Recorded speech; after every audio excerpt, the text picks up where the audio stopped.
कैसे बन पाएगी हसन साहब? भाई ठीक है, एक देश एक एक एक कानून होना चाहिए सबके लिए, ठीक है। फखरुल हसन, भारतीय जनता पार्टी से एक मेरा छोटा सा सवाल है। हाँ।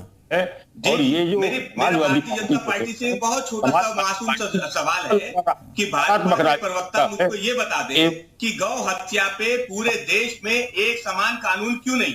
आप समान कानून की बात करते, पूरे देश में एक समान कानून की बात करते। हम तो आपसे कब से मांग कर रहे हैं कि गौ हत्या पे आप पूरे देश में एक समान कानून लागू कर दीजिए।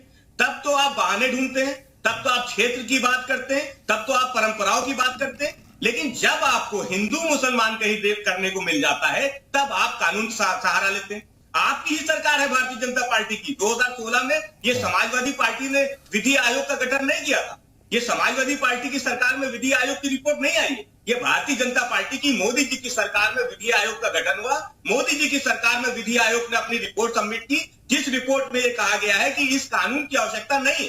तो आपको बताना चाहिए कि आप ये दोहरी मानसिकता क्यों आप समाजवादी पार्टी पे इसके उत्कर्ष जी राजनीतिक विश्लेषक हैं। उत्कर्ष जी, अब इसको कैसे समझा जाए? भाई समाजवादी पार्टी विरोध कर रही है। आ रहा हूं त्यागी जी, पूरा समय दे दूंगा, एक सेकंड रुक जाइए। उत्कर्ष सिंह जी, समाजवादी पार्टी इसका विरोध कर रही है, बीजेपी कह रही है कि लाना जरूरी है, देश में देश को इसकी जरूरत है। इसको कैसे समझा जाए? देखिए, ये मसला बहुत पॉलिटिकल मसला है। हाँ। और भारतीय जनता पार्टी अपने स्थापना के दिन से, या ये कहिए कि जब भारतीय जनसंघ हुआ करती थी तब के जमाने से कॉमन सिविल कोड की बात करती है। दूसरी पार्टियां इसका विरोध करती हैं। दोनों के अपने तर्क हैं।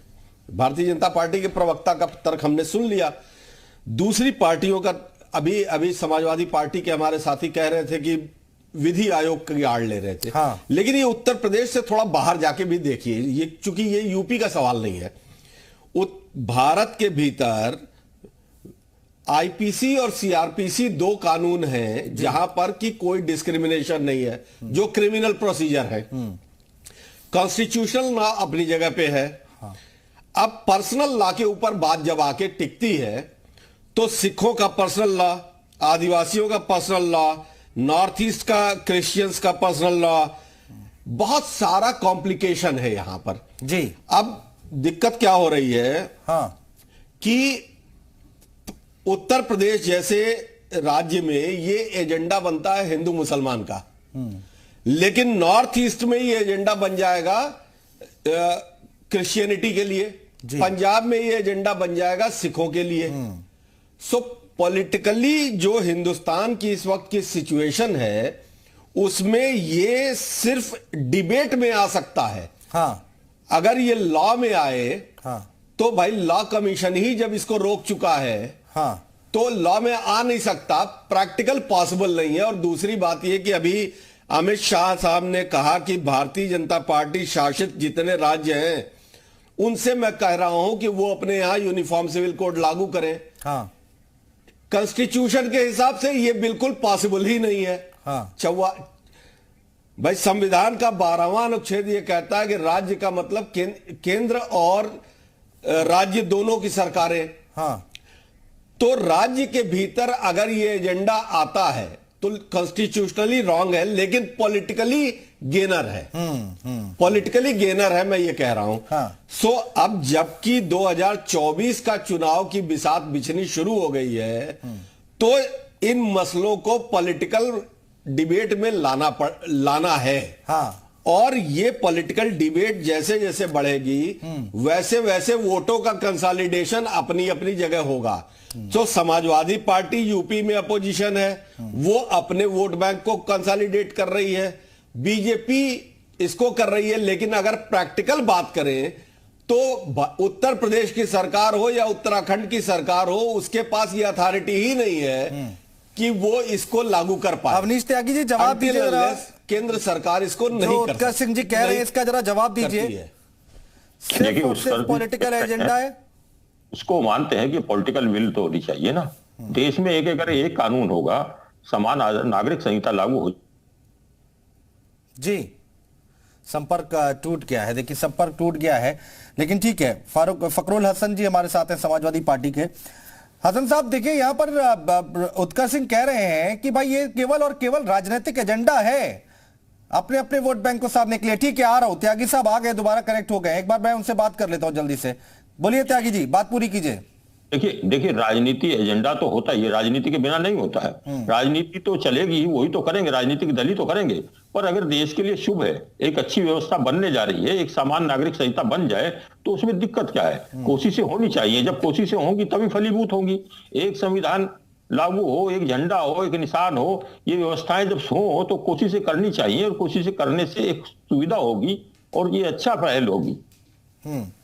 ठीक है, रहिए आप हमारे साथ। और यूसीसी पर बीजेपी राज्य आगे बढ़ रही है, और छोटा सा आ रहा हूं सर, आ रहा हूं। एक सेकंड, दर्शकों को कुछ सुना दें।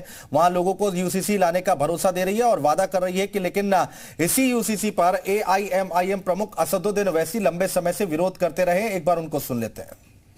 अगर आप कहते हैं कि एक धर्म की लड़की को 18 साल के बाद शादी करनी है, लेकिन दूसरे धर्म में आप 15 साल की उम्र में एक बच्ची की शादी करा दोगे, तो देयर इज अ प्रॉब्लम। वो आगे जरूर सुनाएंगे, और उन क्या कुछ कहा गया है उनकी तरफ से वो भी हम आपको सुनाएंगे। ठीक है, उत्कर्ष सिंह जी शायद कुछ कह रहे थे।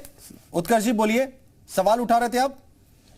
हाँ, मैं ये कह रहा था, ये बहुत अच्छी बात अभी जब स्मृति जी कह रही थी, ये बहुत अच्छी बात है और बड़ा जेंडर बैलेंस, उसका जस्टिस का क्वेश्चन है। मैं बिल्कुल इन चीजों से सहमत हूं। सवाल ये है कि जब राजनीति में आती है ये बातें, जब बातें राजनीति में आती हैं, तो अविनाश जी भी कह रहे थे कि भाई एक देश, एक विधान, एक संविधान, एक कानून। लेकिन वही संविधान ये कहता है कि भारत विविधताओं का देश है, धार्मिक स्वतंत्रता की बात है, आजादी दे रहा है।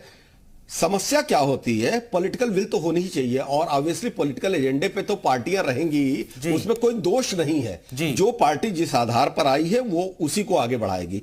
लेकिन क्या पॉलिटिकल पार्टीज के भीतर ये करेज है कि पंजाब में वो सिख मैरिज एक्ट, आनंद एक्ट को पर भी ये बहस चलाए, या झारखंड में या उड़ीसा में ट्राइबल एक्ट के ऊपर भी ये बहस चलाए? क्योंकि समस्या यह है कि अगर महिलाओं के साथ कोई नाजायज बात हो रही है तो वो तो अलग अलग एक्ट्स में हो रही है। हम हिंदू एक्ट के भीतर, हिंदू मैरिज एक्ट के भीतर भी बहुत सारी समस्याएं हैं।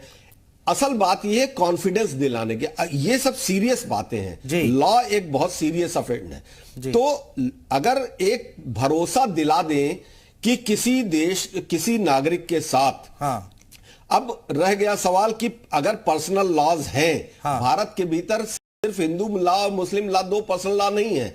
जैन लॉ है, आनंद मैरिज एक्ट है, ट्राइबल लॉ है, क्रिश्चियन पर्सनल लॉ है, और इवन गुजरात में जहां भारतीय जनता पार्टी की सरकार है वहां पुर्तगीज लॉ चल रहा है। ये बड़ी आश्चर्यजनक बात मैं बता रहा हूं कि गुजरात में जो लॉ है, पर्सनल लॉ, वो पुर्तगालियों का लॉ है। भारत के भीतर पुर्तगाली को गए हुए बहुत टाइम हुआ, गोवा को आजाद हुए 65 साल हुआ। एक बेहतरीन नजीर पेश कर सकती है भारतीय जनता पार्टी, जब गुजरात के पर्सनल, जब गोवा के पुर्तगाली पर्सनल लॉ को खत्म कर दे, क्योंकि भाई डबल इंजन की सरकार है वहां पर, और वो कॉन्फिडेंस देगा कि गोवा की महिलाओं के लिए, गोवा के बच्चों के लिए केवल चर्चा करना मकसद है।